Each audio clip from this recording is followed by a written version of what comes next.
Hello दोस्तों, मेरा नाम है साहिल गना और आज की वीडियो शुरू करते हैं। सबसे पहली न्यूज है भाई ऑयल के प्राइसेस की। ऑयल के प्राइसेस हमको बढ़ते हुए दिखाई दे रहे हैं फिर से। इसके पीछे बहुत सारे रीजन है। सबसे पहले जो यूरोप में आ रही है रशिया से गैस सप्लाई, वो रुक गई है, पहली चीज। अब सारा का सारा लोड यूएस के ऊपर आ गया है। दूसरी चीज, कहा जा रहा है यूएस के पास भी सफिशिएंट सप्लाई के लिए चीजें नहीं है।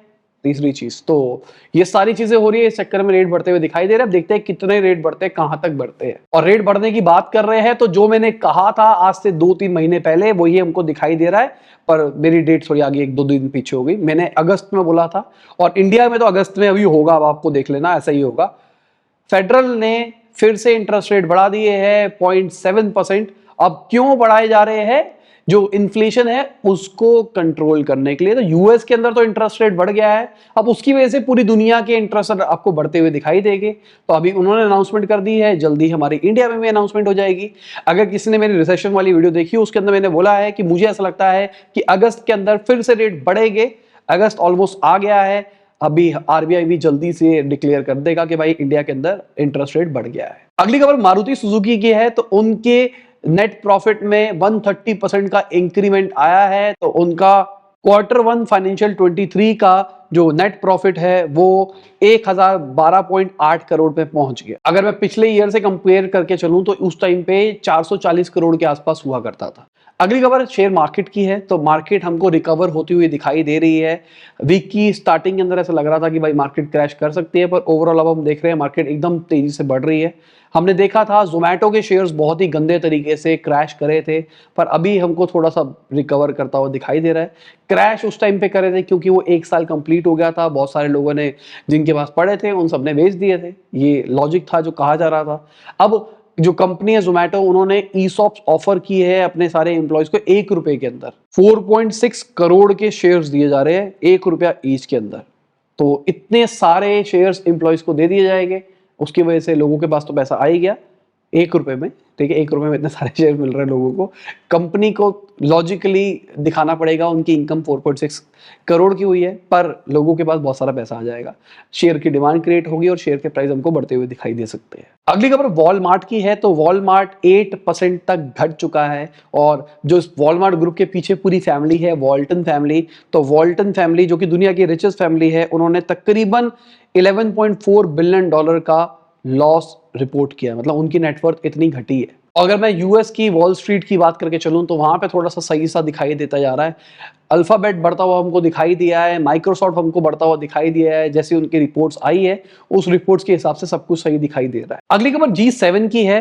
तो वो प्लान कर रहे हैं जो रशिया से ऑयल आ रहा है उसके ऊपर कैपिंग लगाने की। मतलब ये सोच रहे हैं कि एक प्राइस कैपिंग लगाएंगे एक्सपोर्ट के ऊपर, कि मतलब अगर इतना एक्सपोर्ट करोगे तो प्राइस पे कुछ कैप लग जाएगा। रशिया नहीं मानेगा मेरे हिसाब से। बहुत सारे सैंक्शन लगा दिए रशिया के ऊपर, फिर भी रशिया पे डिपेंडेंट है सारा का सारा सिस्टम, और उनको कोई नुकसान नहीं हो रहा। वॉर भी लड़ रहे हैं और सब कुछ कर रहे हैं। अगली खबर, आरबीआई ने एक डेटा रिलीज किया है जिसके हिसाब से इंडिया के अंदर जो डिजिटल पेमेंट्स है वो 29% एनुअली ग्रो करी है।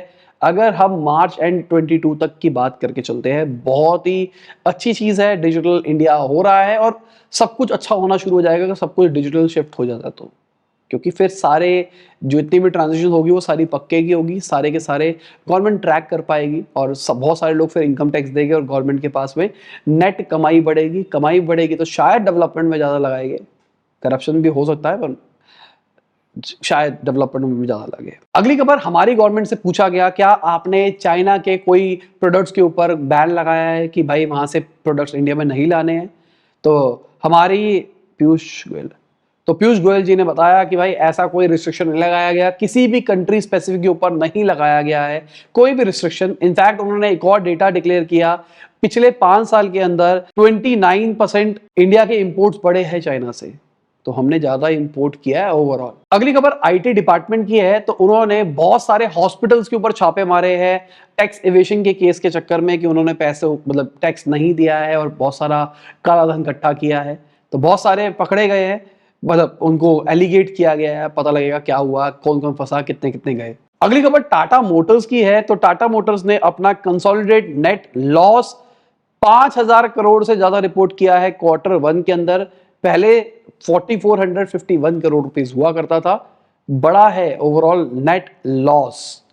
तो टाटा मोटर्स लॉस में ऑपरेट कर रहा है, सब कुछ अच्छा कर रहा है, सबके सब कहते हैं कि अच्छा है अच्छा अच्छा है, मेरे को भी लगता है कि बहुत अच्छा काम कर रहे हैं, बहुत सब कुछ कर रहे हैं, पर ओवरऑल लॉस है। अगली खबर L&T की है, तो उनके भी शेयर प्राइसेस बढ़े क्योंकि उनका जब रिजल्ट निकल के आया उसके हिसाब से 45% जंप आया है इनके नेट प्रॉफिट के अंदर।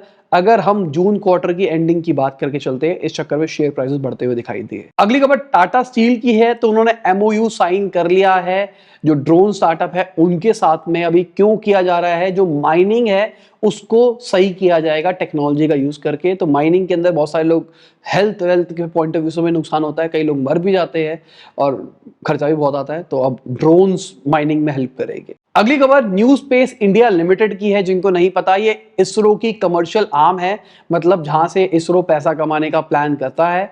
तो इन्होंने कहा है ये 26 लोगों को हायर करने वाले हैं, जो स्टार्टअप्स है और जो बाहर इंडिया की स्टार्टअप और बाहर की स्टार्टअप है उनको जो कमर्शियल लॉन्च करने होंगे उसकी हेल्प के लिए। तो मुझे नहीं पता आप कितनी ज्यादा फैसिनेटिंग आपको लगती है चीज की, स्पेस स्टार्टअप कहाँ जा रहा है, कहाँ हो रहा है, इसरो इसरो रॉकेटरी देखना यार, रॉकेट जो भी नाम था पहले, रॉकेटरी नाम था उसका।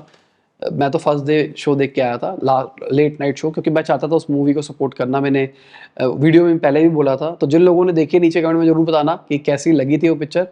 बहुत बढ़िया पिक्चर थी यार, मतलब पता लगता है उससे ना कुछ कुछ हमारे देश को हमारे देश वाले लोग ही खत्म करते हैं। तो ये वहां पे भी ये दिखाई दे रहा है कि अभी भी हम बहुत तेजी से आगे बढ़ रहे हैं। अगर सब कुछ सही रहे तो हम बहुत आगे पहुंच सकते हैं सब चीजों के अंदर। और हम उस टाइम भी बहुत तेज थे, उस टाइम पे मतलब मूवी के हिसाब से तो हमारा स्पेस प्रोग्राम सबसे ज्यादा आगे था दुनिया में, और हम इतने पीछे हो गए। अगली खबर क्राफ्टन की है, तो रिपोर्ट्स के हिसाब से $100 मिलियन इन्वेस्ट किया है उन्होंने इंडिया के अंदर। पबजी वाली कंपनी है ये। तो क्या खेलते हो आप ये गेम पबजी वबजी? मतलब मेरे को लगता है पहले तो ट्रेंड था, मैंने स्टार्टिंग में खेली थी, उसके बाद तो बिल्कुल नहीं खेली। मतलब अब तो गेम खेलने का टाइम ही नहीं मिलता बिल्कुल भी, मतलब कुछ भी नहीं खेल के दिखता गेम। फोन भी पड़ा रहता है कई बार दराजों में, व्हाट्सएप वगैरह वगैरह छोटी छोटी चीजों के लिए यूज होता है। तो इसी के साथ आज की न्यूज खत्म होती है। उम्मीद करता हूं आपको मजा होगा। लाइक कर देना, शेयर कर देना, कमेंट बताना वीडियो कैसी लगी। बाय, गुड नाइट, शुभ खुदा हाफिज, गुड मॉर्निंग, आफ्टरनून, जब भी आप वीडियो देख रहे हैं।